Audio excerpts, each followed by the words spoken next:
Welcome to NFL Fantasy Live. I'm Marcus Grant, along with Cynthia Freeland, Kimmy Chex, and Adam Rank. And before we predict what you can expect from tonight's ball game, let's get into a little bit of TNFT, shall we? First up, Titans wide receiver Corey Davis, whose older brother Titus passed away from cancer yesterday, is expected to play tonight, according to NFL Network's James Palmer. Meanwhile, Colts tight end Jack Doyle is out with a concussion. Let's turn back the clock to find the highest scoring Colt under the lights on Thursday Night Football. T.Y. Hilton had 223 receiving yards on 9 receptions versus the Titans back in Week 6 of 2014. That gave fantasy managers 37.3 fantasy points. As for the highest scoring Titan on TNF, well, who can forget this? Gives it to Henry. Henry bounces it outside. 5, 10, 15, stiff arm, 20, 25, 30, 40, stiff arm, 50, 40, 30. He's on his feet. Big chase, 20, 15, 10, 5, touchdown! Titans, 99 yards! That's right. It was El Tractorcito, a.k.a. Derrick Henry, who ran for 238 yards and 4 touchdowns against the Jaguars in Week 14 of 2018. His 47.8 fantasy points was the highest score by any running back that season, and it's also Henry's career high in fantasy points. And Henry has been a beast again on the field, and while running backs, according to some, may not matter, especially by those who say the league's become a passing league, Henry continues to grind out huge numbers. He's tied for third with 8 rushing touchdowns. He's averaging more than 105 rushing yards per game, and fantasy managers have been able to count on nearly 19 fantasy points per game. All right, now that we have whetted your appetite, let's get ready to feast or fade. I'm going to give you a fantasy player in tonight's contest, and you'll let us know whether you are going to expect him to feast or you're fading him in both season-long and daily fantasy leagues. So, all right, Adam Rank, first up for you, Ryan Tannehill, who's been pretty good this year, but tonight against the Colts, is he feast or fade? It's kind of a fade. You know, if you're going to a non-specific fast casual restaurant and you order a BLT, it's fine. It's not great. It's not the worst thing that you've ever had. You're going to make it. Like, it's not going to be terrible. But this is the way I feel about Tannehill in this matchup. Now, if I have guys like Jared Goff, Carson Wentz, even Lamar Jackson, I would start them ahead of Tannehill. He's had fewer than 250 passing yards in 3 straight games. The Colts have allowed the fewest fantasy points per game to quarterbacks this season and they have allowed only one top 10 fantasy quarterback in 8 games this season. So I'm going to leave that one on the menu, and I'm going to go looking someplace else. All right, Cynthia, the quarterback on the other side, Phillip Rivers, is he feast or fade? So he's a fade for me unless desperate. It's kind of like, maybe if you're going to use the Adam Rank analogy, it's kind of like ordering chicken out. Like, there's got to be better options than just regular old chicken. For me, I look at the opportunity against Tennessee that has allowed 2+ passing touchdowns in 5 straight games. But remember, they went out, they got Desmond King. They want to address that pass defense. This is a great team to do it against because they run the ball a ton. So for me, Phillip Rivers is about the back half of the teens. So he's kind of like a regular old roasted chicken. You could probably make one better, somewhere else. I didn't expect all this chicken slander today. Kimmy, Derrick Henry, is he a feast or fade? All right, pressure's on to make this food related. I'm going to feast on Derrick Henry. This isn't just a one slice of pizza deal. This is the whole pie, the whole hamburger pie to be exact, for our faithful producer, Freddie out there. All right, so we just heard about him being the top TNF Titan scorer. So who says he cannot go out and do it again? He's currently the fantasy running back number 5, averaging almost 19 fantasy points and having 8 touchdowns in the last 6 games combined. Now, Henry has one of the safest volumes in the league, seeing 18+ touches in every single game this season. Now, we talk about the Colts defense being really, really tough, but they still have allowed a top 15 fantasy running back in 2 of their last 4 games, so expect Derrick Henry to make that list this week. Derrick Henry seems just like a must-start every week at this point. I'm going to go with Jonathan Taylor, who, I guess if we're going with the analogies, he's sort of like a couple of chicken tenders. It's more of a snack than actually a meal. The first thing for him is that he has to protect the football. Had a costly fumble last week for the Colts, and then we ended up seeing a lot more Jordan Wilkins, who actually played more snaps the last 2 weeks. This committee's not going away, but the good thing for Taylor is that he's getting most of the work near the goal line, And look, it's a middle-of-the-road matchup against Indianapolis, or against Tennessee, rather. But I do think the touchdown upside is what gives Taylor a little bit of advantage in this one. All right, going for another round. Adam Rank, how about A.J. Brown? Is he a feast or fade? Oh my gosh, this is a feast. You're at the Del Taco drive-thru at 11:45. You're getting macho-sized everything. And I think this is what you do with A.J. Brown. He's had 20 fantasy points in 4 out of the last 5 games. He's been a top 11 guy in 3 out of the last 5. And I can't imagine, under any circumstance, why anybody would ever sit this guy. Marcus, can you imagine ever sitting this guy? Like, you cannot imagine. You cannot imagine that. I know it's a tough matchup for Ryan Tannehill, but I do have enough faith that A.J. Brown's going to get the targets to make himself relevant, so make sure he's in your lineup this week. All right, Kimmy, we'll finish up with the return of Eugene Marquis Hilton. Is he a feast or fade? Yeah, it's gonna be a fade for me on this one. It's like a salad. You just don't want it. Now, T.Y. Hilton, he's not carrying an injury designation for tonight's matchup, but that still doesn't have me feeling too confident in starting him. His best fantasy performance this season was only 12 fantasy points, and he's not yet managed to get into the end zone even once. He's had single-digit fantasy points in 6 of 7 games this season, 0 games with more than 70-plus receiving yards, and even with the Titans being second worst against fantasy wideouts, his low-floored, paired with coming off of an injury, is not making a good enough case for me to start him tonight. Well, T.Y. Hilton compared to a salad. Let us move on, please. Coming up later on in this hour, Cynthia has her best day ever, where she previews her winning daily lineup for tonight's contest. And meanwhile, we are just a few hours away from kickoff between the Colts and the Titans, 7:30 p.m. Eastern on NFL Network, Fox, and streaming on Prime Video. And don't miss NFL Game Day kickoff coming up right after us at 6 p.m. Eastern. Turn our attention now to some headlines, just in case you missed it. NFL insider Ian Rappaport says running back Christian McCaffrey will not play Sunday against the Buccaneers with an injured shoulder. McCaffrey had a second opinion and has a realistic chance to play next week against the Lions. McCaffrey's replacement, Mike Davis, we featured in Projection Junction a little bit later on in the show. From the same game, Buccaneers wideout Chris Godwin has been limited again in practice as he continues to rehab an injured finger. Godwin had 6 targets in that debacle against the Saints last Sunday night. So, Cynthia, does your model trust Godwin and his finger Sunday against Carolina? Yeah, I absolutely do. By the way, he's had 6 or more targets in all 5 games he's played this season. So 5 receptions, 62 yards. That's the projection. I think we're going to get angry Tom Brady, a lot of deep passes. The Carolina defense has become increasingly susceptible to them, and Tom Brady needs to get right with the deep passing. We haven't seen him be exceptional at it in a few weeks, so we need to focus on that one. Over to Seattle, Seahawks running back Chris Carson still missing practice time with an injured foot, but head coach Pete Carroll says he's closer to returning than Carlos Hyde is. DJ Dallas has 3 touchdowns in relief work over the past 2 weeks, scoring a total of 34 fantasy points. So, Rank, would you let DJ Dallas get the party started against the Rams this week? You know what? I don't really like this matchup as it is. And if Chris Carson is in there and he's active and ready to go on Sunday, then this is going to be a matchup that I certainly avoid. But ultimately, if DJ's by himself, like if he's the solo act, he's got no support. There's no opening act. There's no late night person. Like he's the only guy, then perhaps. But the Rams have allowed the 4th fewest fantasy points to running backs this season since week 6. So I'm going to probably leave. Again, it's tough without seeing your roster, but I'm probably going to avoid this matchup if possible. I was expecting a couple weeks ago to be DJ Dallas featuring Travis Homer, and that just never happened. Rams wideout Cooper Kupp was limited during Wednesday's practice with a wrist injury, but Rams head coach Sean McVay says he's likely to play on Sunday.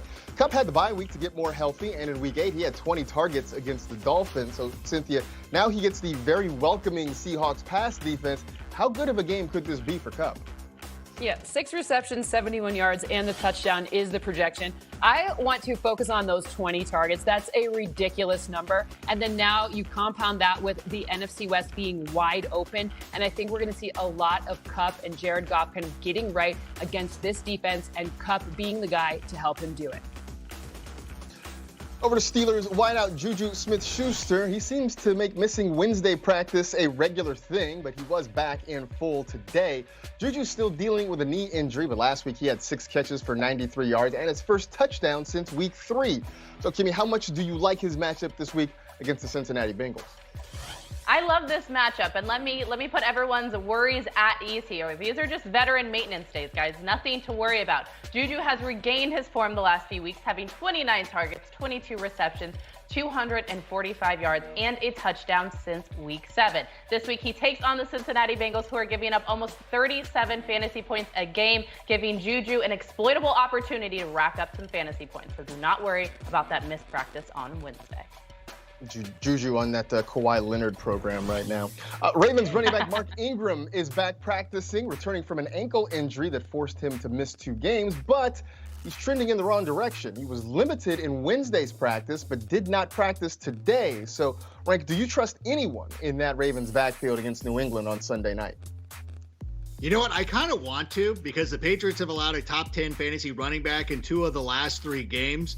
So the guy that I'm looking at is the player that we continue to look at, who is J.K. Dobbins, a player that we liked in college. We thought coming into the NFL, he was going to be able to make an immediate impact. And even when he landed with the Ravens, you kind of thought like, well, this is the Alvin Kamara thing all over again. But it just hasn't happened that way, even though he's averaging 5.7 yards per carry this season. That's 6th most in the NFL. And for whatever reason, though, they love Gus Edwards. They can't let Gus Edwards go. It's like trying to talk my toddler out of her favorite toy. It's like, we paid a lot of money.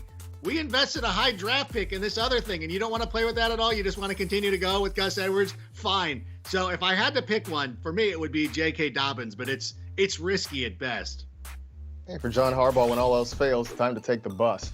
Browns head coach Kevin Stefanski says he's hopeful Nick Chubb will play Sunday against the Texans. Chubb has been out for 5 weeks with a knee injury. It's a good week to return because Houston's given up the 4th most fantasy points to running backs with nearly 30 fantasy points per game. So that should be enough reason for you to put Nick Chubb back in your lineup. The Browns still want to be a run-first team against a team that has a bad run defense. So both Nick Chubb and Kareem Hunt should be pretty good fantasy options for your lineup this week. Back in, hey rookies, it's time to raise your game, presented by EA Sports Madden NFL 21. Cynthia and I will predict which non-quarterback rookies we think will score a touchdown last week. And look, we hit on 3 of 4 last week. Sadly, DeAndre Swift was the one who let us down. So we'll see, though, if we can stay hot this week. So, Cynthia, start us off with a pair. First of all, clear. I was the one who messed it up, not you. You were 2 for 2. So let's just get that out there. Never trust a lion. That's what we learned. But my first guy, Jerry Jeudy, he's not going to let you down this week against the Las Vegas Raiders, who have allowed a top, 2+ receiving touchdowns in 4 of the past 5 games, and a top 10 fantasy wide receivers in the last 3 games combined. Jerry Jeudy, touchdown, book it. That's happening. And then compound that with, I won't call it, I'm not going to do this name, but it's not, because I'm a Lions fan, Megatron's the only Tron that I believe in, but I do like Chase Claypool against Cincinnati. 7 total touchdowns this season. Cincinnati's allowed 1 or more total touchdowns to wide receivers in 7 straight games. Boston College plays Notre Dame this weekend, which means there's going to be a lot of Notre Dame guys in the end zone. I went to BC, of course. That's why I know this. I'll just go out and say it. Mapletron is a bad nickname and no one should use it. It's a bad nickname and no one should use it. I'm going to stay in that game and go on the other side, though, with T. Higgins.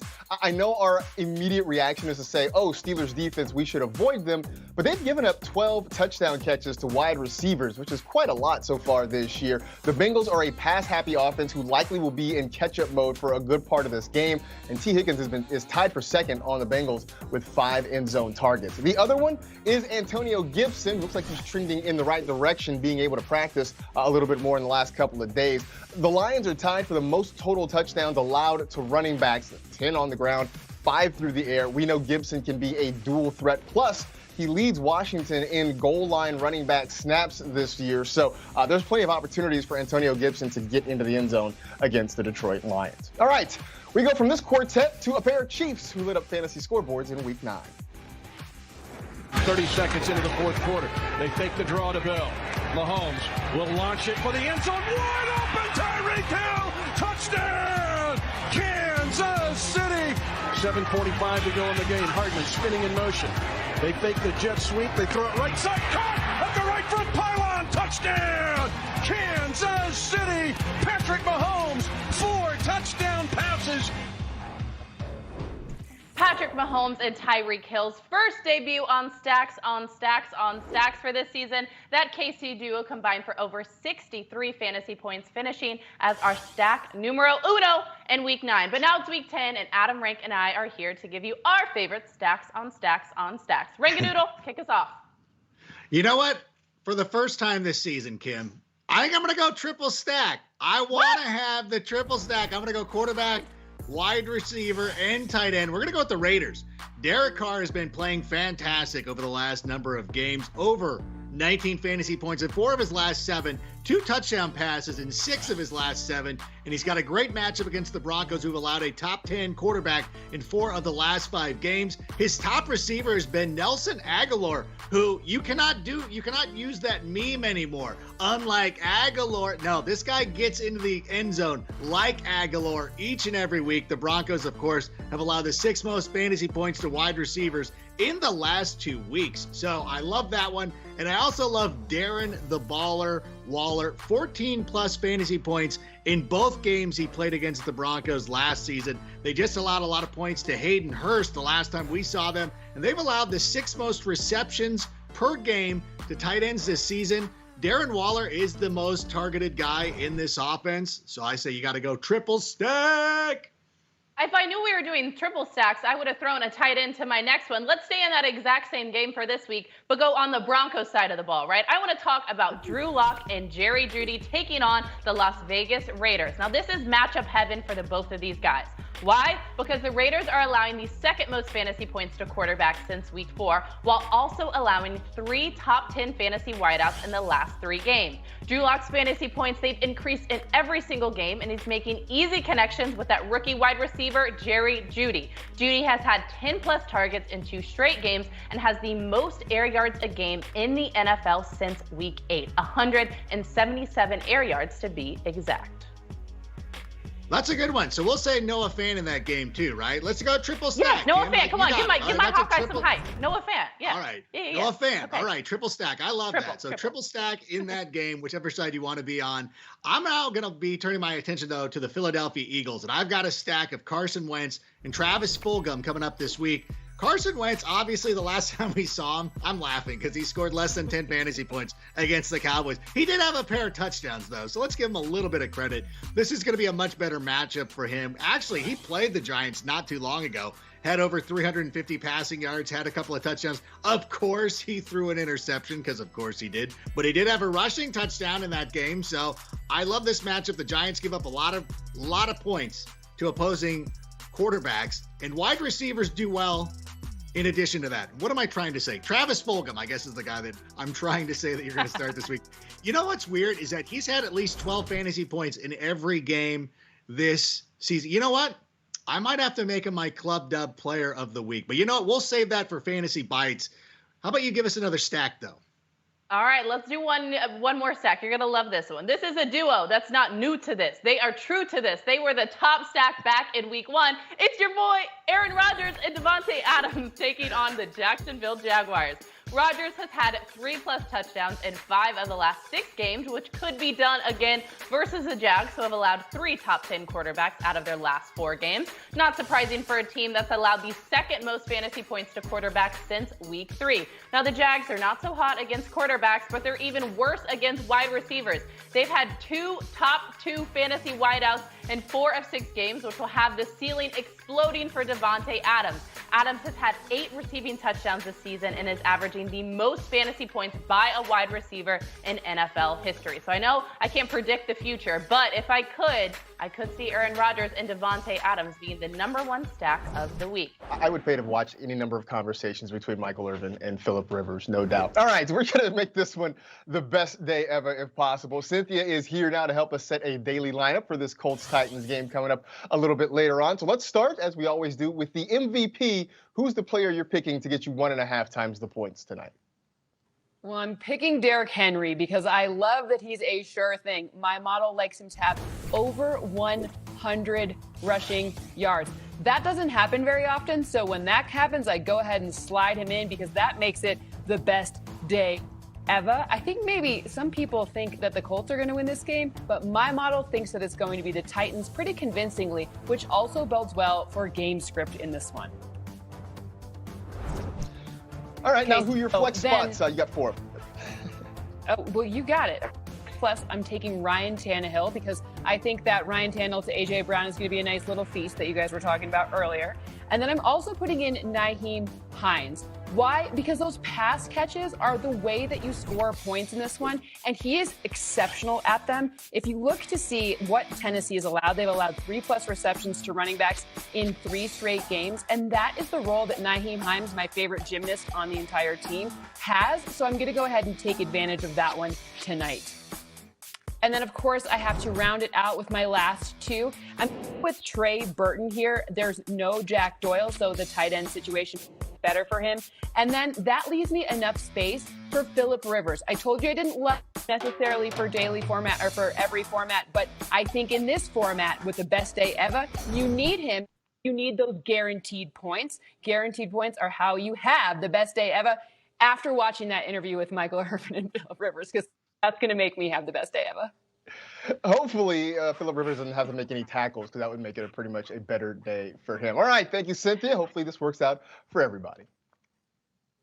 It is time once again.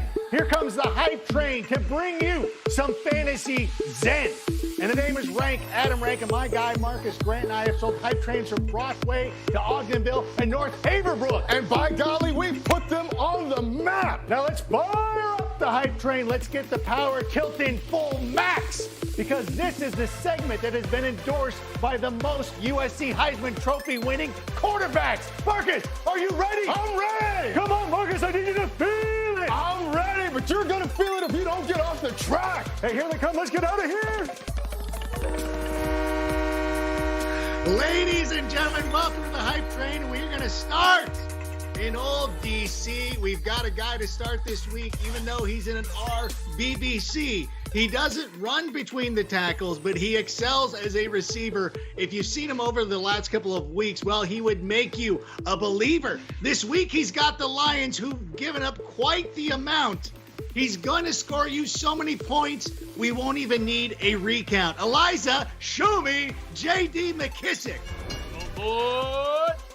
I am on board with J.D. McKissick. You're right. It has become a committee there in Washington, but McKissick is getting opportunity. He actually leads this team in running back snaps. He's second, believe it or not, on the team in targets, receptions, and receiving yards. And you mentioned he's facing that Lions defense, which has been incredibly generous when it comes to running backs. Yeah, I love both of these running backs in this game, Antonio Gibson and J.D. McKissick. I think you can start both of them. I think that Antonio Gibson's a little bit more touchdown dependent, but as we talked about a moment ago, the Lions have given up 15 touchdowns to running backs this season. So get J.D. McKissick into your lineup and get Antonio Gibson in there as well. That's a bonus train. In case you missed one, you got the other. All right, come on, Marcus. Let's keep going, because this week we need a receiver, and this is no time to chill. Too many dudes are on a bye, including the great Tyreek Hill. For the Patriots on Monday night, some say a star was born. But we've had him on games before, at least I could have sworn. He's got moves on the field that make all defensive backs squirm. And he's also a lot of fun because his name sounds like a law firm. So Eliza, please show me Jacoby Myers. I want to be on board, but I think I'm going to wait for another train. Here's the thing. I like the way they're using him. I like the fact that he's getting a lot of opportunities. I just don't like the matchup. I mean, the Ravens have been really tough. 6th fewest fantasy points per game to wide receivers, just 4 touchdowns to wide receivers. So I like that the Patriots are getting him involved. I just think this is just not a good matchup for him. Yeah, this is one of those instances where it depends on when you're booking this travel. Because if you're booking it for Thanksgiving week, well, that's going to cost you a little bit more. If you want to pay for a lower price, you can get them right now Make sure your tickets are secured. Because again, this is a terrible matchup and everything like that. But I think Jacoby Myers and I think Damiere Byrd are obviously two guys that we can probably trust moving forward down the stretch. All right. So we disagree. Let's see if we can find a consensus here. Let's see if we can come together. Let's get the train rolling down to South Beach for a story as old as time. We have a running back who was down in the dumps, but now he's looking sublime. He subbed in last week, and this dude was on fire. The only problem with it is he was on your waiver wire. So let's get him in the lineup, even though you'll butcher his name. Let's get ready for this one for the Kalen Ballage Revenge Game. Eliza, hit the animation, please. I'm on board with Kalen Ballage. I mean, I know this time last year you couldn't imagine saying that because he was sort of a fantasy football punchline, but he played really well last week. And you're right, it is a revenge game. The only concern I have is it could end up being a three-headed attack there. I mean, we'll see what happens with Joshua Kelly. If Troy Pope gets on the field, Justin Jackson I know doesn't look likely. But the way he ran last week, it's hard for me to just go away from him. So if I'm hurting for running backs, I would give Kalen Ballage a shot. Yeah, and I'm all aboard anytime there's a revenge game. It's like anytime The Rock makes a movie. San Andreas, I'm in. Skyscraper, I'm in. San Andreas 2, yeah, I'll do that one as well. I'm sorry, I got too close to the camera right now. The hype train gets me.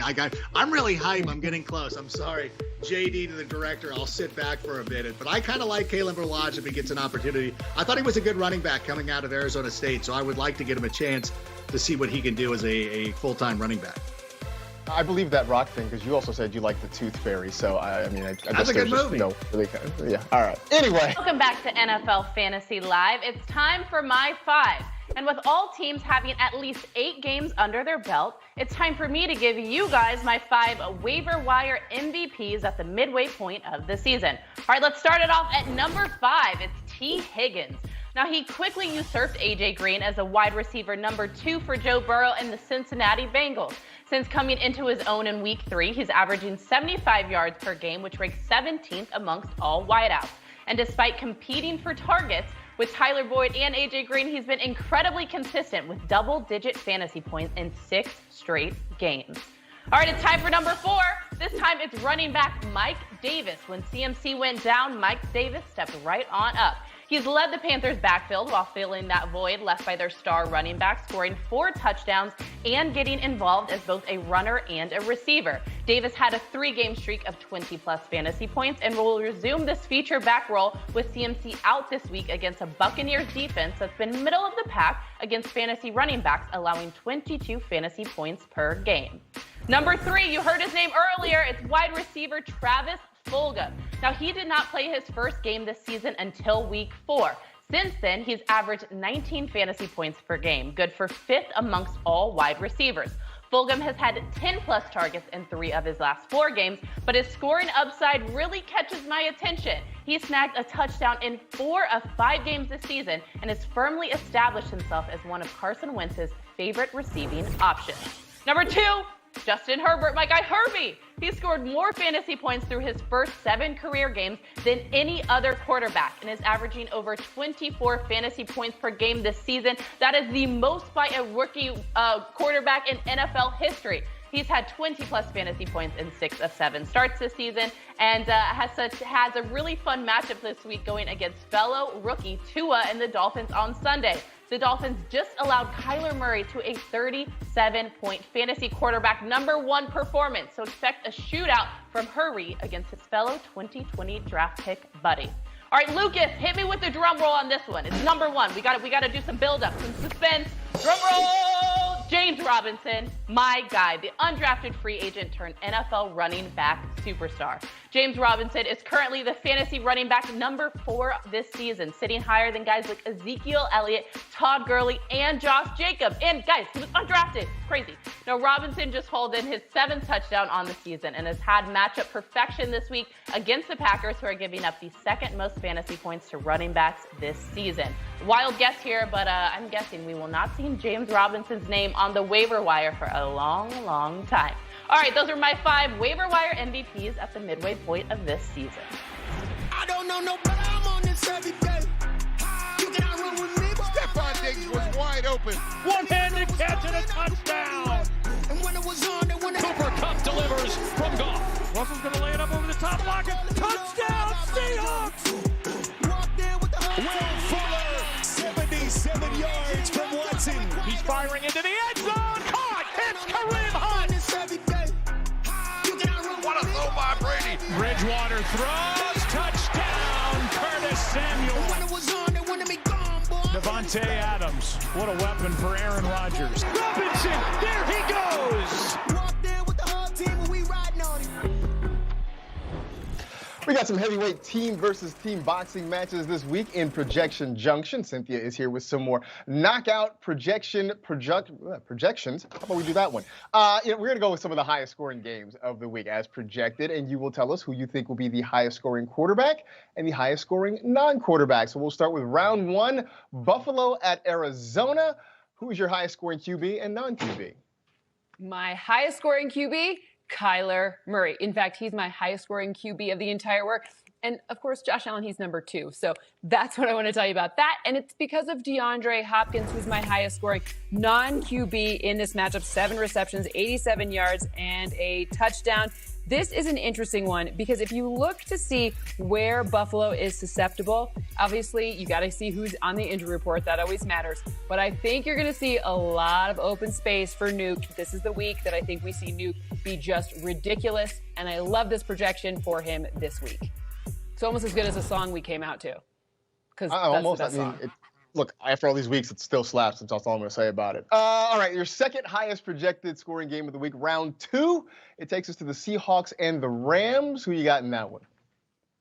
Okay, so I like both of these quarterbacks, but it's definitely Russell Wilson's week when it comes to who's the highest scoring. And DK Metcalf, I was a little surprised because of the Jalen Ramsey potential, shadowing situation in this one. However, the model says the matchup is all about DK with 6 receptions, 69 yards, and the touchdown in this one. And remember, the Rams have only allowed 1 top 15 wide receiver all season long. I think this is the second time that happens this season. That's kind of bold, but that's how we roll. All right, takes us to round 3, the Houston Texans and the Cleveland Browns. Where are you going for quarterback and non-quarterback here?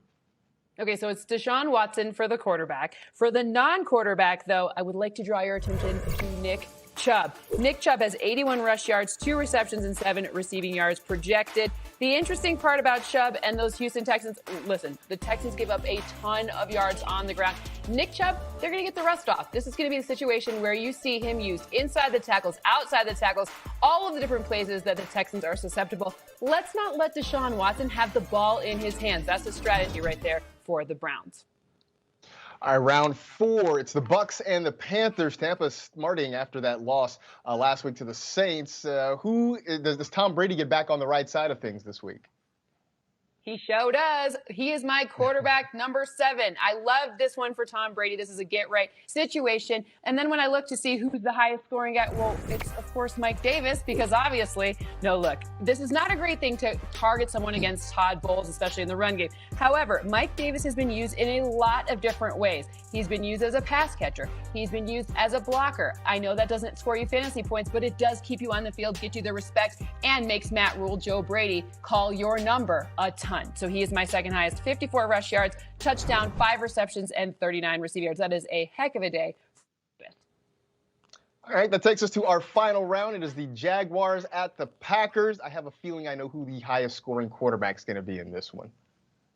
Jake, just kidding. Jake from State Farm is more like it. I'm going to go with Aaron Rodgers in this one. I think it's going to be a big day for all of the guy named Aaron on this team. However, the highest scoring non-quarterback in this one, Devontae Adams. 7 receptions, 82 receiving yards, and the touchdown. I was honestly a little bit surprised. I thought it would be Aaron Jones, but when I look to see the matchups, Devontae Adams, this is the situation. Get in the end zone, keep his streak going, keep that connection going.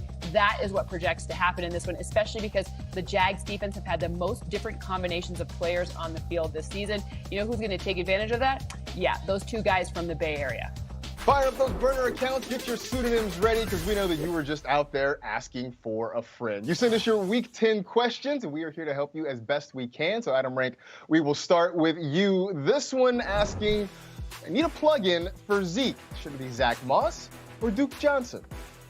Well, everybody knows I'm a huge fan of Duke Johnson, and if he is the solo back, if he is running by himself, if David Johnson is inactive, I would go with him because he had 20 touches last week and should get a pretty fair amount against the Browns, who have allowed a top 20 running back in 4 consecutive games. Not saying that Zach Moss is bad, but he's still in a timeshare committee, so I would go with Duke in a solo act, like Tom DeLonge. All right. Kimmy, this one from Steve asking Marvin Jones Jr. or Philip Lindsay at the flex? It's a little crowded with Philip Lindsay and Melvin Gordon, so I'm going to rock with Marvin Jones on this one because he's most likely going to be playing again without Kenny Golladay. Now, though Marvin Jones does have some bust potential if he does not get into the end zone, he's become one of Matt Stafford's favorite red zone options and has a much safer floor than Philip Lindsay for me this week, so Marvin Jones all the way. All right, Cynthia, next one to you from Nathan. Tua or Tannehill? I'm going with Tua Tagovailoa. Why? Because I think this is going to be a much higher scoring game than the one tonight. If you look to see what the Chargers have allowed, they've allowed the 5th most fantasy points per game to quarterbacks since week 4 and 2+ passing touchdowns in 3 games. So add opportunity plus the potential to see a really high scoring game, and I love it. Michael wants to know Hollywood Brown or Mike Williams in half-point PPR. Got Tyreek Hill on the bye. I will tell you that I'm leaning toward Marquise Brown in this one, though I'm not super excited about it simply because he has been incredibly underwhelming this year. But what I don't like about Mike Williams' matchup is that the Dolphins' defense has been incredibly aggressive. He's more of a downfield threat, but it's hard to get the ball downfield when you're constantly under pressure. That's what Brian Flores and the Dolphins do, so I'm going to go with Marquise Brown in that one. All right, back around to you, Adam Rank. Should I start Chris Godwin, DJ Moore, or Sterling Shepard? If Chris Godwin is healthy and ready to go, I think that he's the best play in this matchup with all those guys. All right, Kimmy, at tight end, do I play Trey Burton tonight versus the Colts? Actually, it should be versus the Titans. Or do I wait and play Henry Sunday against the Dolphins? I think you should wait on this one and take Henry. It's going to be a tough matchup for Mike Williams and Keenan Allen, which opens up the opportunities for Hunter Henry. All right, Cynthia, this one from Mike. Locke or Jackson at quarterback this week? Lamar Jackson, he's in my top 5, and I think you have a lot further down for Locke, so Lamar Jackson. Yeah, I think Lamar Jackson is going to be in for a bounce-back game this week. All right, time now for Call Me Crazy, but our Week 10 predictions that might leave you looking a little bit sideways at us. Adam Rank, start us off. Call me crazy, but Terry McLaurin is going to be the wide receiver 2 this week, going up against Desmond Trufant of the Detroit Lions. And I know that I've advocated for both of the running backs in this game. I also like McLaurin. I mean, he is a targets master.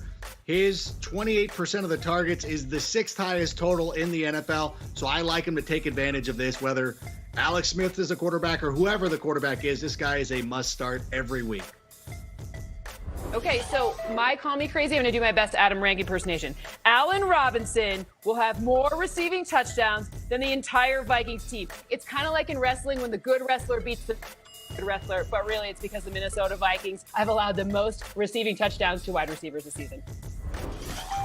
Call me crazy, but Antonio Brown will be the highest scoring fantasy player for the Buccaneers this Sunday. Not a great first game, but that was the entire Buccaneers offense. They're going up against the Panthers, who are allowing the 2nd most receptions of 20+ air yards this season. Tom Brady, he's airing out the ball more than he has in the last 5 seasons. AB, he's going to pop. Call me crazy, but Devontae Adams is going to go over 30 fantasy points for the 4th straight week. The Jaguars are allowing nearly 39 fantasy points per game to wide receivers, and we know that Devontae Adams pretty much gets all of the targets from Aaron Rodgers. You're getting a wide receiver peppered with targets from a quarterback who doesn't look like he's going to face a whole lot of pressure from a defense that can't really get to the quarterback. There you go.